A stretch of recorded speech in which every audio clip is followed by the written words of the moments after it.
The Broncos traded back up in day 2 of the draft to land cornerback Riley Moss out of Iowa. So we're going to spend the first half of this episode breaking down this draft pick, getting to know the Hawkeye DB, and then I'm going to give out grades for all the picks that Denver made today and an overall day 2 draft grade for the Broncos because they have made some moves, they have made some trade-ups, and I am confidently going to say Denver is done for day 2 of the NFL Draft.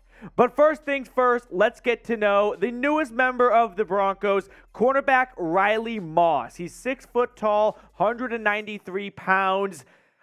Should I say it now or should I wait for later? I mean, we're all thinking it, but yeah, he's a white corner. They are unicorns. And Denver's got one now. So I'm just going to get that out of the way because we're all thinking it. Now, as for the scouting report on Riley Moss, he's a great athlete. He was a multi-year starter at Iowa, so loads of experience. I don't know if he's going to be a corner in the NFL. Wouldn't be shocked if this is a pick of he's a corner, but he also could be a safety if we need it because I love Caden Stearns, but unfortunately the health has not been there for Caden Stearns so far. So maybe they could see him being flexed over to safety next to Justin Simmons. Now, he doesn't have crazy length or anything like that. He's just 6 feet tall, $193, so not crazy length or size. But last season for the Hawkeyes, 46 tackles, 1 interception, 11 pass breakups, and 2 forced fumbles. He was a 4-year starter in Iowa, believe it or not. 54 starts in Iowa City, 11 career interceptions, and 37 career pass breakups. Now, The Athletic's Dane Brugler does a write-up on every single prospect out there. This is what he said about Moss. Moss needs to tighten up his footwork for smoother transitions, but he is a speedy and springy athlete who takes it personally when a completion is made on his watch. Some NFL scouts grade him as a safety, others as a true zone corner. Now, Denver got him at 83, and they traded up to get him. So we'll show you the trade details that pulled off this trade back into day 2 of the NFL Draft. He went just after Yaya Diaby, Tyjae Spears, Josh Downs, and just ahead of a running back, Devon Achane, and also Tank Bigsby was picked not too long later. So Denver appears to be somewhat punting on a running back. Now here's the trade. It's funny enough because in my mock draft, I had another trade with the Seahawks, and people ridiculed me saying they would never do that again with Seattle, but they do. The Seahawks get more picks from Denver, and I'm not crazy about this trade. This is where the rain cloud comes in, and I stopped being so optimistic about Riley Moss because you gave up your 4th-round pick this year and your future 3rd-round pick. And keep in mind, Denver doesn't have a 2nd-round pick next year. They do have the Saints' 3rd-round pick. They had 2. Now they have 1. I think they're going to be much more reliant on the NFL Draft next season. I don't like this trade. I don't like this move up for a cornerback that I'm not crazy about and I think might have easily been there. But if we're noticing a trend under the Sean Payton era, because let's be honest, George ain't making these moves.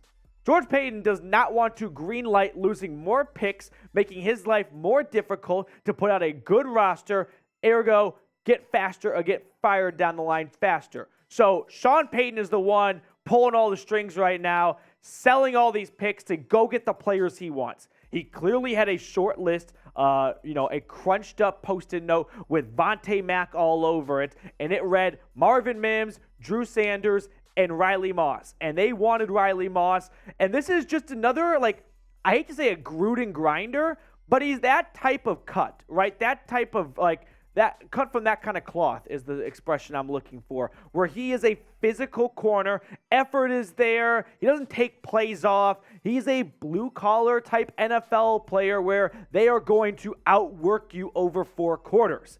Now, make sure to subscribe if you have not already. Don't miss a single thing when it comes to your Denver Broncos when you are subscribed. We keep you in the loop, informed, and entertained for every draft selection. Although Denver now, I believe, has 2 picks left in this draft. So we'll break down the shit out of those 2 picks. I promise you that much. Now, let's recap what they did in their first night of the NFL Draft. I like the Marvin Mims pick at 63. You might be thinking, don't you need other positions more at 63? Marvin Mims is a true burner of a wide receiver, and at 63, you go best player available, and you figure out a role for him later on. The best problem they could have is we have too many good players at this one spot. Oh no, what are we going to do? That is a first world problem in NFL terms, okay? Marvin Mims' scouting report, he's a big play threat. He averaged over 20 yards a reception for 2 straight seasons in Norman, Oklahoma. He can also do some work on special teams. So, like I said in the previous video he posted on this channel, breaking down the Marvin Mims and Drew Sanders selections, hot seat Montreal, Washington.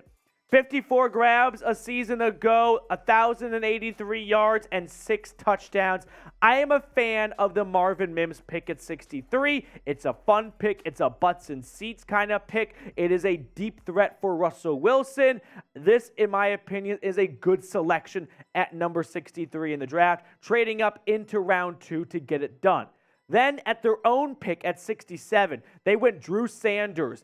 Outside/inside linebacker. That's up for Vance Joseph to figure out of Arkansas. A former 5-star recruit for Alabama. He was a unanimous All-American last season for the Razorbacks. He had 10 sacks, 10-plus tackles for loss. He's just got a great ability to pressure the offensive line and land on top of the quarterback. Now, he's a bit undersized to be anything on the defensive line. He's 6'4", like 240, something like that. He's going to be a blitz package outside linebacker.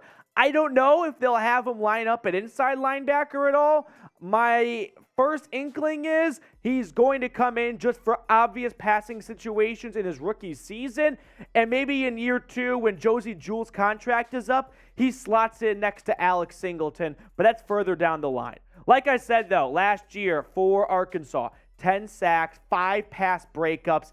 The guy's a football player, right? If you wanted to draft a well-rounded football player who is just always finding himself at the nose of the football, that is Drew Sanders. He is Anthony Barr light. Actually, he might be Anthony Barr on steroids, but he is Micah Parsons light and diet, right? He's in between those two, where he's a great pass rusher. He's not a defensive end. He's an outside linebacker, but he's also an inside linebacker if you need him to be as well. But that's not really what his forte is. He's got to shore up the run, stopping, tackling, and whatnot. But I like the Drew Sanders pick.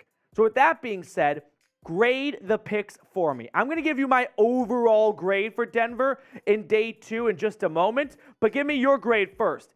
A, B, C, D, or F. Red pen time for everyone watching. My day 2 draft grade for Denver, I'm going to go C+. I'm going to be a bit harsh. You gave up a future third for I'm going to say it, a white cornerback? Like, we're all thinking it. I'm just the only one that has the kahunas to say it. Let's be real here. Whether it was Riley Moss or not, I don't like the idea of giving up a future third. That's really what, makes this a C+. If they just stayed put with Marvin Mims and Drew Sanders, I'd give it a solid B. I think everyone would have agreed Denver got 2 good football players.